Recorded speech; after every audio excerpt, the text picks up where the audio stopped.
Hello everybody and welcome to Nathan on Shuffle and to my latest episode of New Music Weekly, the show where I give you guys the top 5 prog news headlines for the week, introduce you guys to some new prog singles, and give you updates on what's happening here on my channel on Nathan on Shuffle. Today is April 26, 2024, and I have quite a good amount of news to talk about today. Unfortunately, I apologize that I had to miss last week. Just pretty hectic with our move going on and different things at work and various, things just happening in my life. And I didn't feel like there was a whole ton of news to really go over last week, and I thought it would make more sense to hold over for this week and have just a stronger, healthier show. And I think that is what's happened here, because the news items today are pretty good. There's a lot of really interesting things going on in the world of prog that I definitely want to talk and share with you guys. The first prog news headline is the new releases for this week, and there's 3 pretty notable ones. I believe they all come from Inside Out, so one of the premier prog rock record labels. One is 6x6 and their album Beyond Shadowland. This is their second album.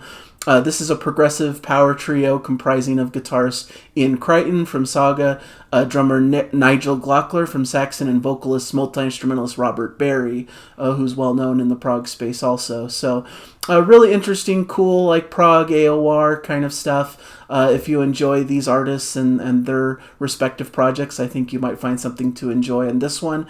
Then a little bit more off the beaten path is Chinese group O and their album 2, Frailty. This is their second album. Really eclectic progressive metal crew, doing things unlike anything I've heard before. Definitely have a very particular flavor and style that may not be for everyone. It's a little bit even out there and avant-garde for me, but Devin Townsend co-produced and mixed this record. So if you're into Devin Townsend and his touch and style, this may be something worth checking out for you guys. And then finally, a big Transatlantic release, what could be the final big Transatlantic release. This is Morsefest 2022, the absolute whirlwind live set. Big, sprawling, multi-disc, Blu-ray set that has all the bells and whistles that you'd expect from this really big prog rock supergroup.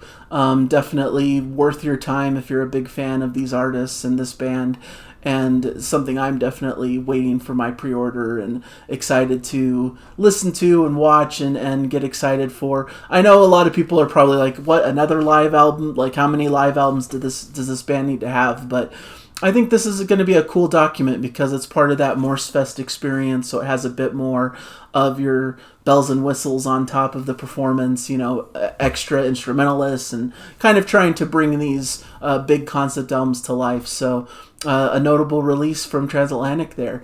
But the big news, I think, this week in the prog world is David Gilmour's news. David Gilmour reveals his new album, Luck and Strange, which is coming out in September 6th on Sony Music. So this is going to be a big, major release in the prog space. Of course, Roger Waters put out his Dark Side of the Moon redo last year, I believe it was. But this is a new, more original album from David Gilmour. He's released the first track from the album called The Piper's Call, which will be part of my prog singles list that I'll get to a little bit later. Apparently this album was recorded over 5 months in Brighton and London, and is Gilmour's first album of new material in 9 years. So really excited. He needs no introduction. David Gilmour's a legend in this space. The guitarist and singer from Pink Floyd and its classic era all throughout. Really should be a really cool release. Features 8 new tracks.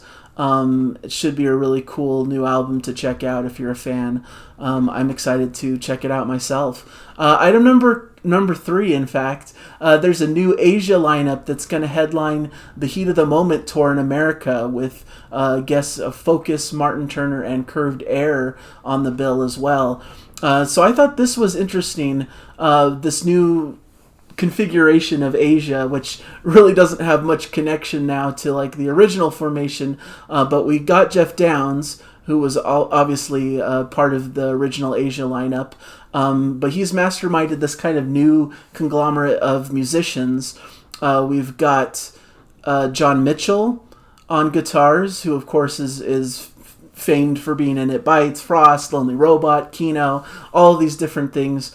Harry Whitley is also a newcomer joining the group here on lead vocal and bass. Apparently this group formulated already and performed some classic Asia hits at this. It was a concert held in the memory of late singer John Wetton, showcasing this new iteration of the group during this concert. So, but now it's solidified for part of this tour, and they're adding Virgil Donati, who's a notable drummer as well, to the lineup. So with the addition of Virgil Donati and John Mitchell, two of the finest musicians in the world in their respective classes, this is almost going full circle, bearing in mind their previous close collaborations with John Wetton. Completing the circle is also the amazing Harry Whitley, who absolutely floored the audience with his incredible vocal interpretation of the Asia songs that John Wetton and I so lovingly wrote over the years, is what Jeff Downs says about this.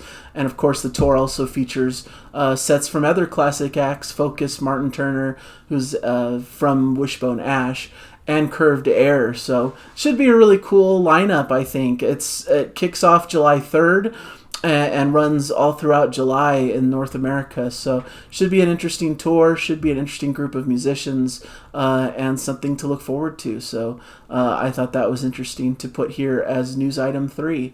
News item 4, Opeth announced a North America headlining tour. This is really cool. They're starting their headlining run in Milwaukee on October 11th and will trek through the continent until their final stop in San Francisco, California on October 31st. Tickets are on sale today, apparently.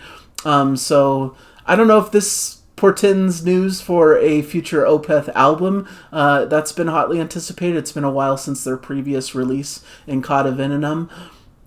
So it'll be interesting to see if this coincides with perhaps a later fall release for their new record, but there's been no announcement, no indication, so it's all just pure speculation at this point. But that's kind of what came to mind as I heard Opeth touring news. So if you're in one of these areas that they're touring in North America, definitely check them out. They're a wonderful live band and worth the ticket. So, and the final news item, this was just revealed later this week. Today, in fact, Kaipa released their first single from their upcoming album, and this has a title that is really difficult for an American like me to pronounce. It's in Swedish, as I understand it, and so I'll try my best with the title. It's Sommargryningsljus. Something like that. Sommargryningsljus. This is their new album. I believe it's their 10th studio album, and it's going to be released via Inside Out Music on June 28th this year. So it's also up and available for pre-order. So the title track is available as a single. I believe on the actual record it's split into like the opening and the closing of the whole album, but they put these two pieces together for the single edit of this track. So sorry once again for butchering the name of it. It's going to be a tough one to try to like wrap my head around, but I'm excited. I love Kaipa. They're a great Swedish group that has really impressed me over the years, playing just a great symphonic classic prog style. Excited to see what comes from that. So that track, as I mentioned, is part of my prog singles list, so we can mark that one down, as well as David Gilmour's The Piper's Call, an interesting first look into his upcoming record. I also have Wheels Discipline. This is a great progressive metal group that's coming out with their new album in a week, and I'm going to actually be covering it on the channel this week in a review. So their third studio album is called Charismatic Leaders, and this is an excellent track from it. A cool little shorter track from the record that I think showcases their style and sound. Very Tool-inspired, but very good, solid music. I'm really a big fan of them. Tara Mays has a new track called Standing Ovation, which is coming on their upcoming full-length record, Eli, A Wonderful Fall from Grace. So check that out if you like progressive metal. Really incredible track. And then we've got Mariana Simkina's Pygmalion. This is from her upcoming solo album Siren, which releases on May 31st. One half of the I Am the Morning duo. One half of the I Am the Morning duo. And this is a really cool, laid-back, kind of atmospheric, darker track. A morbid atmosphere, as they mentioned in the description here. So really interesting tracks to check out if you're into this side of prog. And yeah, just a really cool week of interesting news and interesting releases. I'm going to be putting out quite a few album reviews / album spotlights / quick picks or whatever you want to call it. I'm going to be recommending some new albums to you guys this week that I'm excited for.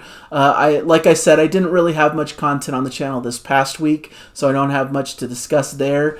But I did do a Prog Song Sunday with Jana about Dixie Dregs track Odyssey. I would recommend you guys check that out if you haven't yet. One of my favorite Dixie Dregs track, just beautiful progressive instrumental music, so I'd really recommend you looking towards that one. Gonna have another great track that we're gonna do for Prog Song Sunday this upcoming Sunday, so really excited for that. We're gonna be moving soon into ELP month. That's the next big prog band I'm covering. I've been doing monthly big prog band months. You know, I've done a Jethro Tull month, I did Rush month, and then a Yes month. Took a little bit of a break in April because of all the stuff that went on in March and trying to catch up and our move and everything else.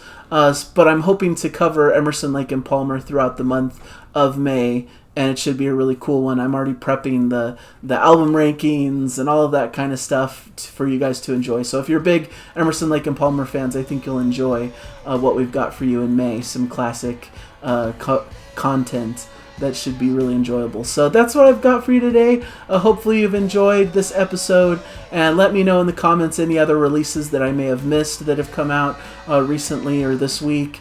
Let me know of any news items that you felt were particularly important and newsworthy. Always willing to listen to you guys and to the community at large. So thank you guys for supporting me and for all that you do for the channel, and I'll hopefully catch you guys in a future episode. Bye everybody, enjoy the music!